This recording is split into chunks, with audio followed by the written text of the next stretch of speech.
Nuk ka as pak dishim vlezër sa atë që Allahu Gjelleshanuhu në rrugë të drejtë e udhëzon. Nuk ka kush që nga ajo rrugë ta humbë, largon lajthit dhe devijon, dhe atë që Allahu Gjelleshanuhu me të drejtën e ti, me urtësinë dhe butësinë e ti e humbë, nuk ka kush që e udhëzon. Fjalët më të mira, të vërteta, të sinqerta janë të Allahut subhanahu wa ta'ala. E udhëzimi më i mirë, rruga më e mirë, lutjet, duat, adhurimet të mira, të sakta dhe të pranuara, të qelluara janë të Muhamedit sallallahu alaihi wasallam. Dhe veprat më të këqija, të kota, të sherrit dhe të gabuara janë risid, bidatet, ato që në humbje, e humbja që në zjarin e xhehenemit, Allahu të gjithëve ngaj në mbroft. Po vlezër të dashur në Islam, ja pra kjo është hutbja e parë e këtij viti 2026, por se cili prej nesh ka dalë në këtë vit me sevapet e tia, po ashtu edhe me mëkatet e tia, nuk ka ndryshu asgjë.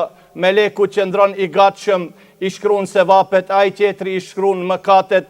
E ne si besimtar me këtë vit, por edhe vitit që vjen sipas hijretit, në çdo vit të ri duhet ta dim fjalën e pejgamberit sallallahu alaihi wasallam, i cili thot: la yati aleikum zamanun illa walladhi ba'dahu sharrun minhu hatta talqaw rabbakum. Nuk ka vit që vjen apo që kalon vetëm sa i cili vjen është më i rëndë, është më me sprova, është më me vështirësi se sa viti që ka kaluar, dhe kështu derisa ta takoni Allahun krijuesin tuaj. Nëpërmjet këtij hadithi vlezër, duhet përgatitena me iman, me besim, me devotshmëri, me sinqeritet, me punë të mira, me punë të hajrit, duke e forcu imanin, besimin, duke i shtu veprat e mira, qofshin ato të zemrës, të gjuhës dhe të gjymtyrëve tjera të trupit, për arsye se sprovat që vjen, të cilat do të vinë, janë më të mëdha, janë më të vështira dhe janë edhe më gjigante se ata të cilat kaluan në vitin e kaluar. Ne vlezër të dashur do të flasim në këtë hutbe për thirrjen e ditë që Allahu subhanahu wa ta'ala e bën në surën Al-Hujurat. Dhe kjo hutbja do të jetë një rumbullaksim me plot virtite të mira inshallah, që do të kemi dobi rreth pjesës së ditë, të thirrjes së ditë të Allahut, të cilën thirrje e bën Allahu Gjelleshanu besimtarve në surën Al-Hujurat, ku thot: ja eyyuhalladhina amanu la tarfa'u aswatakum fawqa sawti an-nabi wa la tajharu lahu bil qawli ka jahri ba'dikum li ba'd an tahbata a'malukum wa antum la tash'urun. Allahu i urdhëron besimtarët, wa tërhek vërejtjen dhe thot: o ju besim drejt, të cilët keni besuar ashtu siç dëshiron dhe ju urdhëron Allahu dhe kërkon për juve, mos e ngritni zërin më lart se sa zëri i të dërguarit të Allahut Muhamedit sallallahu alaihi wasallam, për arsye se do t'ju asgjësohen veprat e juaja, do të bohen zero dhe ju as pak nuk e dini dhe nuk jeni të vëmendshëm ndaj asaj çështje.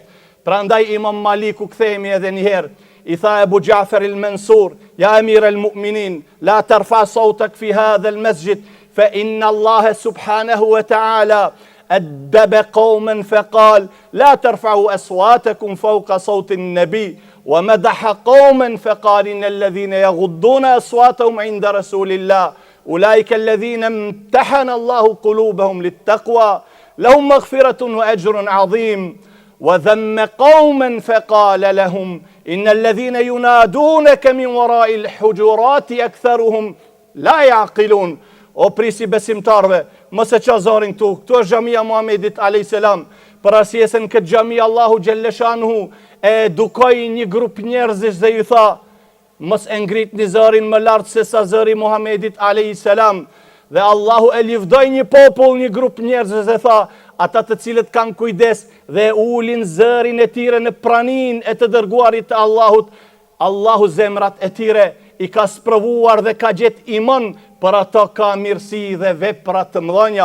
Po pastaj tha Allahu, e qërtoi një popull dhe tha: ata të cilët po të thrasin ti mbas shpine, apo të thrasin ti nga largu, siç e kishin zakon disa njerëz, Allahu Gjelleshan tha: ata nuk kuptojnë, ata nuk logjikojnë. Prandaj vëllezër, jemi prej grupit të ditë, tash do të sjellni do rregullat ti kemi të parasive dhe të jemi të vëmendshëm ndaj këtyre rregullave për ngritjen e zërit në shtëpiat e Allahut xhelleshanu. E para është ngritja e zërit në çdo xhami pa nevojë, përpos xhamisë së Muhamedit alayhis salam, në çdo xhami tjetër, pa nevojë me e çu zërin. Hi në xhami kiet diçka të keqe, vërtet, ngadalë vëlla, apo je i lumtur, vërtet, nuk bën. Është me kruh, me përjashtim hutbeve, ligjeratave, këshillave, e mësimeve, a më veç kështu spontan, vërtet në xhami përse, është me kruh. Në xhamin e Muhamedit alayhis salam një gjë e tillë, pa nevojë është haram. Kjo është e dita. A e dini se harami më i madh ku është? Ndoshta kush ka shku te xhamia pejgamberit alayhis salam i ka pa dë njerëz të cilët la yaqilun, nuk kuptojnë, nuk kanë dije për duhet mësohen.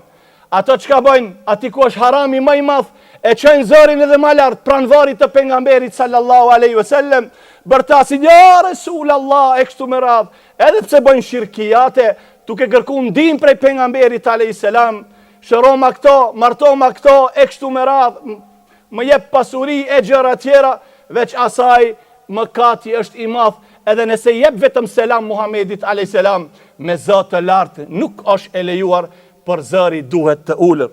Prandaj vëllezër, dietarët islam pjesa dërmuese, a dini çka thonë? Thonë dhe janë dakord. Edhe kur të lexohet një hadith prej haditheve të pejgamberit sallallahu alaihi wasallam, Karan Ujdi, pjesa dërmuese e dietarëve, thonë shenjtëria Muhamedit alayhis salam dhe hadithi i tij është i shenjtë.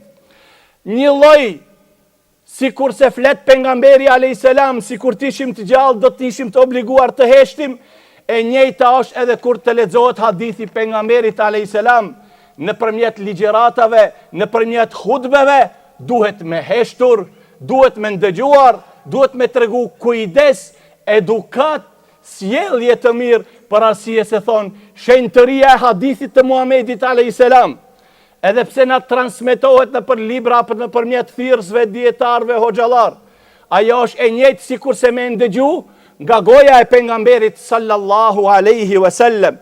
Prandaj Imam Kurtubiu në tefsirin e tij thot diçka shumë me rëndësi.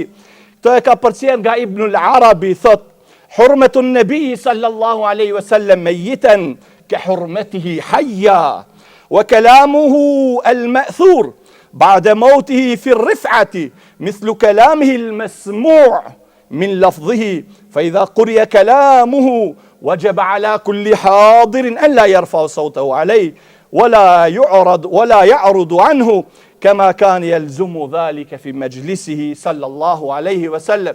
Kjo vetëm se e thash në gjuhën arabe për vëllezërit të cilët nuk e kuptojnë shqip atë çka e shpjegova më herët. Do të lexoj diçka i Khatib el-Baghdadi rahimahullah thot: "Ara raf'a as-sauti alayhi sallallahu alayhi wasallam ba'da mautihi ka raf'i as-sauti alayhi sallallahu alayhi wasallam fi hayatihi." Ngritja e zërit pas vdekjes së pejgamberit sallallahu alayhi wasallam është e njëjta e ngritja e zërit duke qenë gjallë pejgamberi sallallahu alayhi wasallam. Pastaj shiqoni vetë çka thot: "Idha quriya hadithun wajaba alayka an tunsita lahu kema tunsitu lil Kur'an." Nëse ndëgjon një hadith pejgamberit alayhis salam, e ke thot obligim të heshtish një lloj sikur se ndëgjon Kur'an. Prandaj ndoshta dikush prej nesh habitet, a që subhanallahu e pash një hoxh ishte në hutbe e ishte duke treguar një hadith, dikush bëri zë edhe ai ju lshua ti me fjalë, i tha çka mos, vëllezër, ai e din pse? Për arsye se ai sikur se i thot, heq se Muhamedi alayhis salam po flet. Hadithet e pejgamberit alayhis salam kur lexohen apo i ndëgjon, duhet me një herë të imagjinojsh se Muhamedi alayhis salatu wassalam sikur të ishte gjallë, si do të veprojshe, a do të buzëqeshe, a do ta ktheshe kokën gjajth e majt e kështu me radh. Pastaj thot duhet me ndëgju. Faman rafa'a sawtahu 'inda hadithi Rasulillahi sallallahu alaihi wasallam فكأنما رفع صوته فوق صوت الرسول صلى الله عليه وسلم أي في حضرته. Prandaj ai i cili duke u lexuar hadithi Muhamedit alayhis salam e ngren zërin e tij apo e çon zërin më lart se sa ai që flet hadithet e pejgamberit alayhis salam i transmeton, le ta dinë se e ka bërë një gest sikur se me qenë gjallë pejgamberi sallallahu alaihi wasallam. Do të tregoj një fjalë që e ka thonë një prej imamëve të vjetër. Ajo është Abdurrahman ibn Mehdi rahimahullah. Ki ka qenë muhadithi më i madh i kohës së tij. Ka qenë edhe fiqihu më i madh. Për këto dëshmon edhe Imam Ahmedi rahimahullah. Shiqoni çka thot. Idha quriya hadithu Rasulillahi sallallahu alaihi wasallam, kana idha quriya hadithu Rasulillahi sallallahu alaihi wasallam amara al-hadirin bis-sukut. Ki thot me xhlisin e tij kur i ka përcjell hadithet e Muhamedit alayhis salam, i ka urdhëruar të pranishtit, ka thon heshni, pastaj ka thon fala yatahaddathu ahadun, askush nuk guxon me fol. Shiqo pastaj wala yubra qalam, ka ndalu që edhe lapsin me spreh.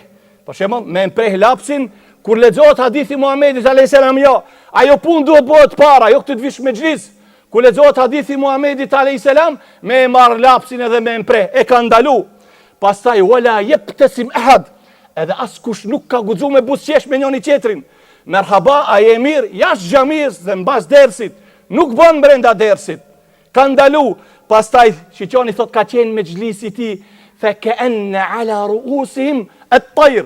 Te me xhlisi i tij njerëzit qëndronin ashtu, nuk lëviznin, sikur se me pas zoq mbi kokat e tyre.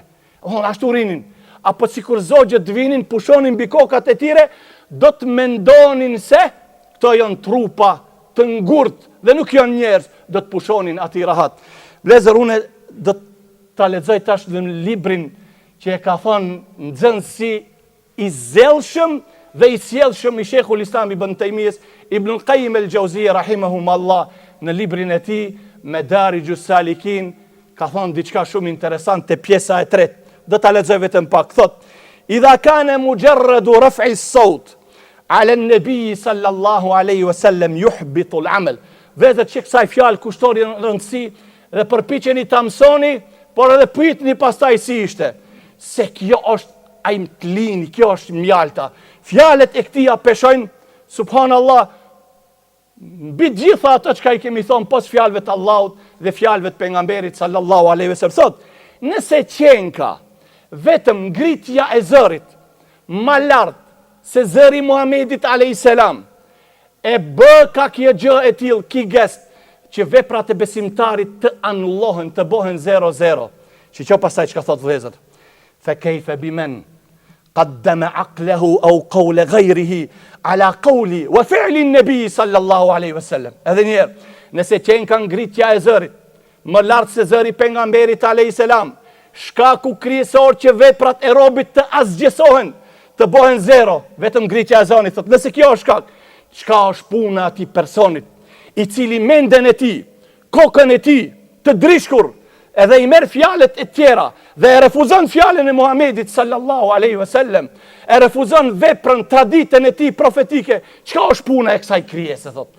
Kur Allahu veprat ti bën 0, vetëm se e çon zërin më shumë se zëri Muhamedit alayhis salam, apo e ngre zërin ku lexohet hadithi Muhamedit alayhis salam më shumë se lexuesi që i lexon hadithet e pejgamberit alayhis salam.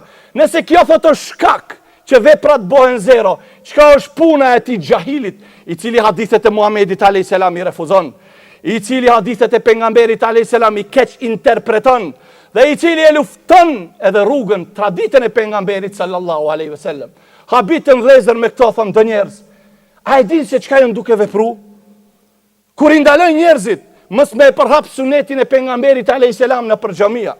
Kur i ndalojnë thirrsat me diploma, me dituni të madhe, që kanë ardhur prej vendeve të shenjta dhe kanë marrë dituri, ati ku kanë marrë sahabët, ku kanë marrë tabiinët, dhe ju thonë atyre, ti nuk mund të punësohesh këtu, se ti e ndjek sunetin, ai nuk thot sunetin, por me fjalë tjera që ato e ka qëllim, atyre ju bëjnë embark, ato i përjashtojnë, apo ato që thrasin, i largojnë prej xhamiave, çka thot Ibn Qayyim rahimahullah, le ta dinë këto mirë, kur Allahu ti asgjëson veprat, vetëm se e ngre zërin më shumë se zëri i pejgamberit sallallahu alaihi wasallam, e çka është puna e atyre të cilët e luftojnë sunetin e pejgamberit sallallahu alaihi wasallam. Pastaj thot: "Walladhi yuqaddimu ra'yahu ala qawli Allahi wa qawli rasulihi sallallahu alaihi wasallam, faqad habita amaluhu." Le ta dinë, thot Ibn Qayyimi, se ato të cilët e bëjnë një gjë